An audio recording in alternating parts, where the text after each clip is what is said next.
सर्दियों के दिन थे। कड़ाके की सर्दी पड़ रही थी।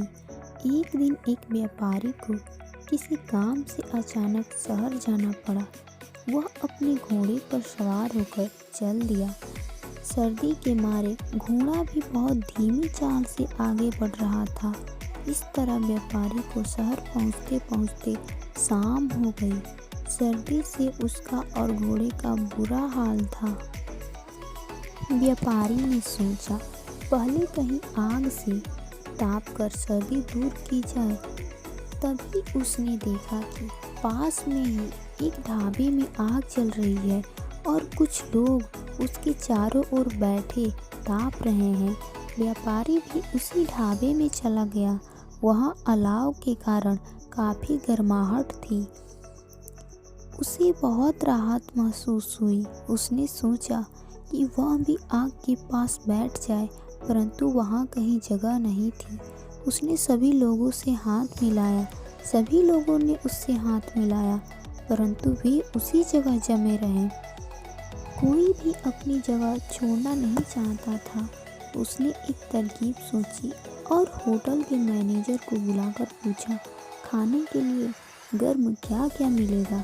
मैनेजर ने कहा, सूप है, राजमा है, ब्रेड है, आलू है, आप क्या खाना पसंद करेंगे। इस पर व्यापारी ने कहा कि पहले मेरे घोड़े को खिलाओ, उसे जोरों की भूख लगी है, उसके लिए एक सूप भेज दो। सभी लोग हैरत से व्यापारी को देखने लगे। एक व्यक्ति बोला, श्रीमान, क्या आपका घोड़ा सूप पी लेता है। हाँ, क्यों नहीं, बस सूप खूब गर्म होनी चाहिए।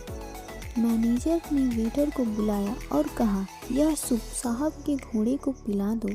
ज्यों ही वेटर आग के पास से उठकर गया, बाकी सारे लोग भी उठकर यह देखने चले गए कि देखे घोड़ा सूप कैसे पीता है।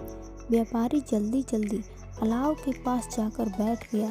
कुछ ही देर में वेटर ने आकर कहा, साहब, आपने घोड़े को सूप देने के लिए कहा था, परंतु आपका घोड़ा सूप नहीं पी रहा। क्या आप बता सकते हैं कि वह सूप क्यों नहीं पी रहा है। व्यापारी ने कहा, लगता है उसका सूप पीने का मन नहीं है।